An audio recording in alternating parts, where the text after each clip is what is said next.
Good day, you're watching Leadership TV, and of course, the program is Inside Nigeria, where we look at the major headline on the front pages of our national dailies. I am Cynthia Onwado, and of course, we'll begin with a leadership newspaper. The headline here says, Hard time for businesses.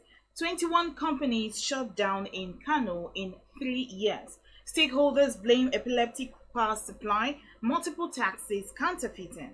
We are aware of only 4 companies that moved to Ogun, Kano government. Federal government apologizes over hardship, defends economic policies. Forex crisis. CBN gives BDCs June 3rd deadline to get new licenses, fixes 2 billion naira, 500 million naira capital requirements. May 29, federal government opts for low-key celebration. Bandit attacks, plateau calm, peaceful. Governor moves Fuang. Abba Kyari granted 2 weeks bail to bury mother. We are tired of federal government's deception. ASU. 17 months after, abducted Zamfara lawmaker's daughter rescued. Jai's Bank grows profit before tax to 11.2 billion naira. And still on leadership, let's take a look at our page 2 editorial, which is called at Stand. That arson on Kano Mosque. Alright, you might want to pick up a copy and read a lot more to get more insight on that story. And at the back page, of course, being blunt with Muazu Eleza. It says, Tinubu so far score security, agriculture, economy, health, and commerce. Down below, we'll get to see our Ghana must go. It says, Kano Assembly to amend Emirate Council law, says NEMSA, to make Ganduje Emir. That has a question mark right after it. Pick up a copy of Leadership newspaper and get to have more insight on these news stories. Moving on from Leadership to Daily Sun. Federal government apologizes over hardship. Says policies necessary already yielding results. Of course, we are on Daily Sun, and the headline still says, Policeman killed, 5 others injured as traders, security agents clash in Jos Market. Still looking at Daily Sun, confusion as 17 Cross River Assembly members impeach Speaker. I'm still Speaker, says I am them. VP Shatima inaugurates Christian Pilgrims Board. Federal government to ban smoking money rituals in Nigerian films. Reps query ministry over $100 million malaria control project. And still on Daily Sun, May 29, government directs ministers orders to observe low-key anniversary. Says tackling insecurity remains top priority. Chinese kills female worker in Abia. Youths protest as soldier kills or rather shoots one. Rivers earmarks $10 million to revive Songhai farm. Others. And now we'll move away from Daily Sun and check out the Guardian newspaper. The major headline here says 18-year-old construction work from 9 billion naira in 2006 abandoned National Library to cost over 200 billion naira. And still on the Guardian, CBN reduces duty FX rate 8th time in May as naira trades above 1,500 naira per dollar. Lagos correctional centers overstretched by 104%, government says. INEC knocks sex, likens council polls to coronation of candidates. First year in office, FGI's low-key ceremony gives Tinubu pass mark. Nigeria's gemstones export hits $15.2 million, securing 30th place globally. Abba Kyari gets bail after 27 months in detention. Tinubu Obasanjo seek regional integration to deepen democracy. And finally, on the Guardian, federal government says negotiation is for minimum wage, not living wage, offers 57,000 naira. We move on now from the Guardian and check out the Vanguard newspaper. Major headline here says minimum wage talks. Labour cuts demands to 497,000 naira. FGOPS offers 57,000 naira. Yesterday's talks end in stalemate. Uzodinma attends briefly as other governors shun minimum wage talks. And still on Guardian, or rather Vanguard newspaper, Edo Guba, Bishop Omede to lead Labour Party's campaign council for Akpata. Obaseki signs 404 billion naira revised 2024 budget into law. EFCC MBA move to tackle lawyers aiding criminals to launder illicit funds. Solution to bad governance in Africa is more democracy, Tinubu. Currency crisis. UK varsity sends Nigerians packing. Reps query contractors over abandoned projects after 85% payment. Reform policies have attracted FDI, reduced inflation, says FG. And on sports, Finidi to Super Eagles, Nigeria bigger than your club. Alright, that's all from the Vanguard newspaper. Let's take a look at The Nation. Here says 60 Nigerian students sent out of UK after expulsion from varsity. Forex crisis, BDZs to recapitalize, reapply in CBN reform plan. Apex Bank rejigs operation of foreign currency dealers, street trading of Forex outlawed. Tinubu in support of autonomy for councils, says Akume. How 386 were rescued from Zambisa. Troops stay in forest. Judges okay end of election petition before inauguration. Still on The Nation, Edu challenges DMO, SEC, FIRS, others on economy. First Lady empowers women in fabric business. On Still on The Nation, government labor shifts grounds in minimum wage talks. Government offers 57,000 naira, labor 497,000 naira. And finally, on The Nation, president for Debbie's inauguration, Mohammed is FRSC Corps Marshal. Now we move on from The Nation and check out the Punch newspaper. Major headline on the Punch says, first anniversary. Tinubu directs 47 ministers to showcase scorecards. President plans low-key celebration. Ministers begin sectoral briefings today. Minimum wage. Labour wants 497,000 naira. FG laments paucity of funds. Electricity subsidy gobs 629 billion naira as discos generate 1.1 trillion naira. BDC agents reject new CBN licensing guidelines. Tinubu replaces Bill as FRSC boss, appoints Mohammed. Still on the Punch, abducted Zamfara lawmakers' daughters freed after 17 months. Controversy surrounds killing of task force policeman in Plateau. And finally on the Punch, Forex. 200 BDC operators arrested, EFCC alleges fraud. And moving on from the Punch, let's check out this day newspaper. The major headline here says, Tinubu, Africa must set up regional standby forces against coup, terrorism, extremism. ECOWAS president, or rather ECOWAS parliament, adopts 3 protocols for smooth operations. Obasanjo wants continent to re-examine its model of democracy.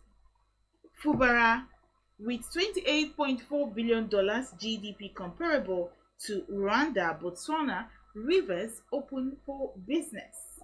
British Prime Minister Sunak announces UK general election for July earlier than expected.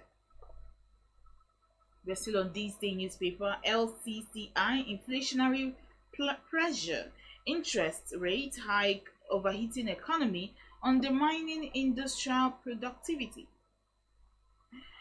And finally, on this day, a new regulatory intervention, CBN orders BDCs to reapply for operating licenses, approves new minimum capital threshold of 2 billion naira, 500 million naira for national state operators respectively, issues 6 months deadline for compliance.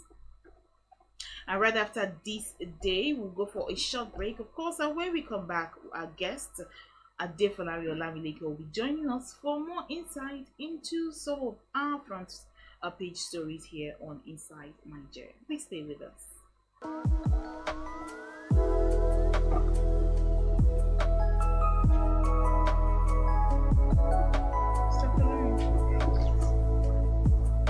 Let's talk about this CBN anti-BDC talk. Do you know what it's all about? I've never really read up on it like that.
Leadership TV, and of course we have our guest analyst here, Olamileke. Thank you so much for joining me this Thanks morning. for having me. Let's begin now, of course, with Leadership newspaper talking about hard times for business, and 21 companies shutting down in Kano in 3 years, and some stakeholders actually blaming the epileptic power supply, multiple taxing, counterfeiting, and other problems as responsible for this development. What can you say about that? I think interestingly, we are already, I think the paper have identified the problem that could have led to this company shutting down. Majorly is because of the power supply, the epileptic power supply to industrial area, where they can use power supply to make their production more easy, instead of relying on alternative like generators, spending so much money on diesel, as well as the issue of multiple taxation. And multiple taxation is a big factor whereby many companies are complaining that local government is taxing them, state government is taxing them, federal government is taxing them. Is this taxing thing a recent thing? Because I feel like in the President Tinubu-led administration, we've gotten to that. I think that's one of the key points the Minister of Finance is really working on, the issue of taxing. Exactly, at the federal government level. You know, the way tax is structured in Nigeria are in 3 schedules. 9 taxes are meant for federal government to be collected, 25 are on the side of the state government, then 21 on the side of the local government. The problem we have, the 125 and the 121 are multiple, in a sense that what federal government is collecting, state government is also collecting it. Look at what local government is collecting, state government is also collecting. That's why it comes to that number of taxes that companies are paying, and that's why we get this a multiple taxation. It's usually by a company will pay company gain tax, then state government will also want to collect the same company gain tax. They also want to collect, local government will also come, in a sense that the state government is collecting a street naming tax. Then local government also want to collect street naming tax. So those are the aspects where multiple taxation now comes in a way that it now cause problem for companies whereby they will pay the federal government the same thing, they will pay the local government the same thing, they will still come and pay the state government the same thing, and it become a burden on them. But beyond that, we also need to mention that because of forex exchange, in a sense that most of these companies also import certain material, spare parts for their equipment and machine into the country, so they spend much in terms of exchanging, and that also put a burden on the operational costs going forward. Okay, let's take a look now at the new CBN policy in order to fight the forex crisis, giving BDCs till June 3rd to register and get new licenses. Of course, these BDCs are actually fighting against it and saying that they would not apply for those operational licenses. I know the CBN is trying to intervene with new regulations as a result of the economic problems, and forex being a big part of this economic crisis we're getting to see, and the bureau they change people to having a say in this. What is this all about? What is this new licensing all about? I think that's a way of ensuring that we have stability, we have sustainability, and also ensure that we have transparency in our forex market. And if you remember, when BDC was introduced about 13, 14 years ago, it became a popular opinion, a popular opportunity for individuals to go and obtain a license. Then it was not up to the amount that has been set, 2 billion for national coverage, 500 million for just state operation. So at that time, we have about not up to 100 of them operating. But after some time, when people discover that it's an opportunity to make easy money, it's a rent-seeking opportunity to make free money, a lot of people started applying. Before you know, about 10,000 BDs operating in Nigeria. So when this current CBN governor came in and said, no, we have to sanitize the system. So they now begin to ask questions, begin to, bring them down, loopholes in the system, and begin to bring them down. I think there was a time they were even getting them arrested. Yes, because a lot of them were operating without even licenses, just funny names. CCCTV BDC, Freeport BDC, different funny just names. handling foreign currency on the road, selling foreign currency. So the sanitization is what brought the licensing and regulation, whereby CBN was able to bring them to about 200 as we speak right now. So there's need for them to renew their licenses, and that renewal of licenses means that if you want to spread nationally, it's 2 billion as your capital base. That means the money must have to CBN capital base 2 billion. If you want to operate at state level, just state level, maybe in Lagos, maybe in Abuja only, you won't operate outside that area, it's 500 million naira. Meaning that you have to have 500 million as deposit with the CBN so that it can become a safeguard for just like what we have in commercial banks, where they have money above 200 billion that CBN has set for the capitalization at this point. So it's a good thing for them if they can be able to comply. It's just that the fear is that a lot of them may go out of the business, a lot of them may also merge. There could be a merger and acquisition within some that have the money and those that have it. But for me, it's about sanitization of the system so that we can remove the ones that are causing problem to us and allow the ones that have the professional ethic to operate to be in place.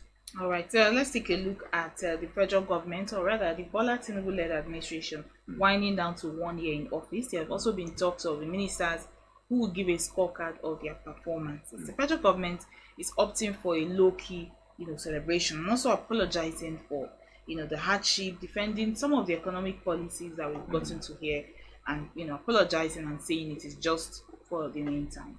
Can you give your own assessment of the government, the Tinubu-led government so far? What kind of score would you give? I think for me it's quite very, very sad that most of the policy economics of the government have not really trickled down to help the poor. Rather, what we have found is that the policy have deepened the poor into more poverty. The announcement of first subsidy removal, the issue of floating the exchange rate, as well as some policy they took in terms of taxation, tariff hike, and the rest of it. It's not policy that is people's friendly. Although on a long run it could be something that will bring development. But because Nigerians have not done initially what they're supposed to do, but we are now doing it. What it means is that this fuel subsidy removal would have been done 10, 15 years ago, but it wasn't done because of what? The government play around our refineries working. Also, in terms of the floating of the naira or floating of the exchange rate, the government doesn't have that strict compliance when it comes to how exchange rate is carried out, to the point that we have about 11 different rates of exchanges in our foreign exchange. So this current government want to quickly address that. But in addressing it, they forgot that this particular one that they want to address have a deep root of cutting the poor out of. So some of these policies are quite painful. Yes. Does it mean that there is no way out of it? We actually have to bear the brunt. Definitely, there is a way out of it. It's just that the government is just headlong in addressing or putting the policy on paper and making sure that it's implemented, because they believe that if they don't do it now, nobody will come and do it, or the next government will come and just play around it and they will not do it. And to them, it is deeply affecting government revenue, because one of the key excuses why subsidy will have to go was that it is eating deep into our revenue, and that revenue is supposed to take care of some certain development. But it's also on the part of the government that it is because of the failure of the government in the past to address our refinery challenges. That's why subsidy was sustained. Then the other hand of floating the naira by trying to clamp down on multiple exchange rates, they also forget that because of lack of sincerity on the part of the CPN governor CBN, Central Bank of Nigeria, to ensure that they comply strictly to regulation and not having a weak governance, and that's why the market forces or market environment on the exchange became so open to the point that all manner of individuals are just going to buy dollar at subsidized rate and be selling it at high rate. Although they want to claim the August table in that regard, but it is something that is affecting the poor in a negative way. It's affecting the poor, and the federal government defending some of these policies on one side. It will also do a lot of good if not just putting these policies on paper, but implementing it in a way that will reduce the hardship of the ordinary Nigerians. Let's move on to another trending story now, which is still Labour Party, or rather the organized labor versus the federal government. The Labour has cut their demands from 615,000 naira to 497, and the federal government has also increased their offer from 30,000 to 54 and now to 57,000 naira. So yesterday's talks ended in a deadlock again, so I don't really know how far this is going to go, and the fact that a lot of governors are keeping mum when it comes to the minimum wage talk and not really being involved. The Labour doing all of the whole work. What can we say about this? I think it is a joint work. It's not the Labour doing the work. It's both sides doing the work. Just that many of us don't expect all the governors to be there, because at the end of the day, some of them are having just one term to go. Some of them will still have a second term to go. And it's not for them. It's not their personal thing per se. It is a state institutionalized thing. They will come and go. The minimum wage issue will continue. So that's why they may not show that interest. But what we expect is that, for me, what I've seen is that the negotiation is going on, the agreement is going on, the coming together is ongoing. In a sense that it's ongoing, because that is the best way. So it's headed somewhere. It's getting somewhere, and it will definitely end in the best interest of Nigerian workers as well as Nigeria. In the sense that now that Labour have come down, there's probability they will still come down. And most of us have seen it coming down to between 100 to 150, and government will definitely agree between level of between 80 to 130,000. Okay, because there are also talks of somebody from the labor union, an anonymous source, saying that they would not agree anything that is less than 77,000 naira, because the average level 8 worker right now in the federal civil service earns around around 70 to 77. That's the lowest worker now. Yes. And like 70 to 77. So that particular source said that the organized labor would not agree for anything that is less than 77 or 78,000. I think on the part of the level that the person is the end more, and depending on the scale that you are. One thing about government payment structure is depending on the scale. Is it compass? Is it Kanos? Is it depending on where you are? There are level 8 that end 90, 100 and thereabout. But what I'm trying to point out is that we are getting somewhere. Just like I earlier said, between 80 to 135, that could serve as minimum wage. But the fear of this minimum wage is not on the part of government not being paid. It's also on the part of the private sector. Because we have to consider the private sector, particularly people who are because many of us are civil servant, public servant. But the issue is that by the time government agree, by the time the entire state government agree to be paying minimum wage, what about the private sector? Because the private sector are also in negotiation. They're also considering what their members are thinking in terms of what they can pay to their staff. Talk in the media. Because a one-man business that is singularly operational, so you don't really know if they will be able to even live up to that particular minimum wage. Although the law may not be on someone who have one worker, because that's minimum number of workers that minimum wage law is applied to you. Okay. Get it? But the thing is that it's going to be a standard. By the time we say okay, it is 120, it's the 130 now. Even someone that just want to work in a supermarket will say, oh, the minimum wage is now 120. So how will you be offering me 30,000? Nobody wants to collect such again, because as we speak right now, a lot of all the young ladies and young guys working in supermarket, they are earning less than 50,000, 40,000. You get it? Although above the requirement minimum wage. But by the time the minimum wage shift to 120 or 80,000, can these private businesses can they also afford that? So, but the key is that we just want a minimum wage that could be accepted by all, and Labour is showing an understanding that they are ready for negotiation, and government also must also show seriousness. So, what happened yesterday after the yesterday meeting? They will still meet. I think they will be meeting by tomorrow, then by Monday before the end of the month, because the deadline is by 31st of this month. Labour said they're going to shut down the economy. But I believe that with this ongoing negotiation that is ongoing, Labour may also have a big thing. But they are coming to a compromise, and that compromise for me is going to be something that all Nigerians will cheer for. Okay, we got news yesterday about Abba Kyari granted 2 weeks bail to go bury and his mother after 27 months in jail. Mm. And the fact that this story or this particular update has not been given a definite judgment. How long are we going to keep, you know, how long are we going to keep dragging this? Do you see Abba Kyari being sentenced to jail, or he's going to come out of this? It's one of those politically exposed celebrity court cases that will end up. He's a celebrity police officer, and he's also a politically exposed individual who is quite becoming a socialite of a kind. So for me, he will get his judgment, but the only thing is that how many suspect him freezing had the opportunity to go and bury their mother. Wow. Although because he's enjoying that political exposure and also a celebrity kind of a life. So that's why the court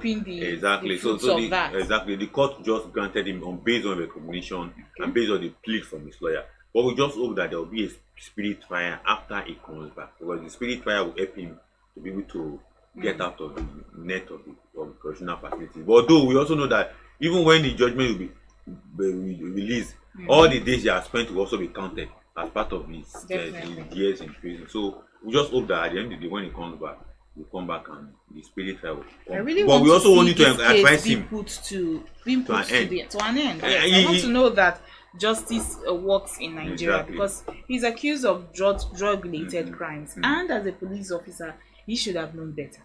That is really why I want to see how this whole story is going to end. But we have to advise him: don't jump bail. 2 weeks is okay for you. Come back and let your trial start. Don't jump bail. Anybody that is going to advise him that this is an opportunity for him to run out of the country, you just make a mess of it. Just make him a fugitive. Exactly. All right. So this report from the Guardian newspaper, 18-year construction work, a picture of the abandoned National Library in Abuja.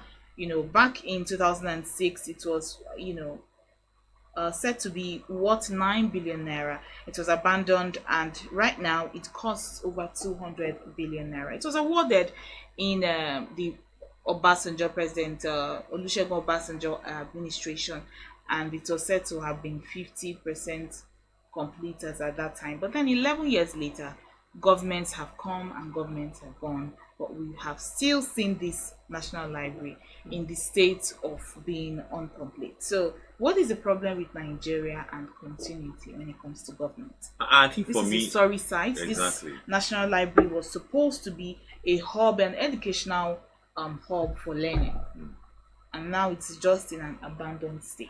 I think the challenge was the people who contracted the project out, and this is under the purview of Minister of Education. So the question we ask is that the Minister of Education that have served between that period and now, what have they been doing? Was it that the budget allocation was not in their budget line, or the money was released, they diverted to something else? Because we have to be critical about this. And when it now became a news, I think it was when the current Minister of FCT visited that area. That's when they will now get to exposure that this particular project is now going to cost 200 billion. For me, it is 50% completion. We don't need 200 billion to do anything. It's just an inflation by the contractor to also get more money from the government. Now what, 200 billion? Yeah, that's what they are saying, so they can collect more money from the government. But the key issue is that in that period, where money released for this project and diverted, we need to find out. It was said that in President Muhammadu Buhari administration, a roundup of what it would cost was done, but funds were not disbursed for this purpose. So it's suffice to say that particular administration ignored the project. It could be, no, it may not necessarily be that the president ignored the project. It could be the minister in charge was not interested in this particular project based on maybe what the contractors were feeding him or what the lieutenants were feeding in the ministry was not too convincing. It's a landmark project. It's an 18-year project as we speak, as far back as 2006. So it's not really an encouraging one. At all. And again, I'm not surprised if they can abandon the library. There is a general hospital here in this Arab junction here in Utako. General hospital have been lying fallow for the past 25 years. Nobody touched it. The building is there. It has been occupied by displaced individuals. So if they can abandon the library, let's just remind them that the general hospital has also been abandoned in FCT. And the a lot has to be done. Exactly. FCT Minister we need to look at that Utako General Hospital that have been abandoned for the past 25 years. All right. Finally, now, yesterday we got a very funny news about almost 60 Nigerian students being expelled from a UK university. I think it had something to do with the currency issue or lack of their update of their school fees. So what is it with Nigerian students being expelled when it gets to the UK? Will you say that it's part of lack of planning, or just in the whole hurry of I want to leave, and you don't make enough plans? Even those that are there on federal government scholarships sometimes fall victims to this. Exactly, because of the release of funds to take care of their school fees. But for the individual and private individual level, one thing I understand about foreign education is that foreign universities is that sometimes you pay for the entire 4 years section. So what really happened to the payment structure of this set of students? For master students, I know that the 1 year you are going to spend, you are going to pay for the entire 1 year. So what really happened? And again, you most times you don't pay for everything from beginning. You pay and then you have a payment plan. Maybe in the while that 1 year runs, you can pay 3 times. Exactly. Yes, but it's unfortunate that most times the students are not able to see that through to the end, and that falls back to the university expelling. It's always a news from Nigerian students. But we also know that some of these students, they claim they have scholarship, part payment of their school fees scholarship. So what happened to that part of payment, that part of the scholarship of their school fees? Because the thing is that even though we are rushing, students are rushing over there to go and school. When they see scholarship, they say, hey, 30% scholarship. So what happened to the 30% scholarship? We need to ask that question. That's what I need. Because most times the students pay their own part, but that other part that is supposed to be scholarship. From scholarship, we don't get anything about it. So that's why you need the due diligence to be able to look at some of these things. And again, I've seen people went there to school and they have that payment structure is well done. They don't keep what they do. They don't keep the remaining part of their school fees in naira. I think that should be where they have the problem. Once you travel there, you make sure that you have an account that could have all your school fees, balance of your school fees, saved in the foreign currency. But here in Nigeria, maybe because of they believe that they can always get the money, they will still keep part of the money in naira and they will keep it here in Nigeria. So by the time they want to now convert it and pay for it's now become a challenge to them. So we just need to advise them that by the time you are going to school in abroad, convert all your school fees into the currency of that nation and keep it in their own domicile account there. Don't expect that by the time you keep it in naira here, you now come back and come and exchange. Although because of uncertain issues, they also want to do that. But we just need to encourage them. That would have been the best payment structure, whereby you keep all your money in the currency of your host country, instead of keeping some of them back in your domicile Nigerian bank account. All right, this is where we end Inside Nigeria for today. Thank you so much, Adefolayo Olamileko, for joining me, and thanks for watching Leadership TV. I am still Cynthia Onado. See you tomorrow. Thank you for watching. For sponsorship and advert placements, please contact 080-3688-6158. Last Word Leadership Podcast Studio. You have the last word.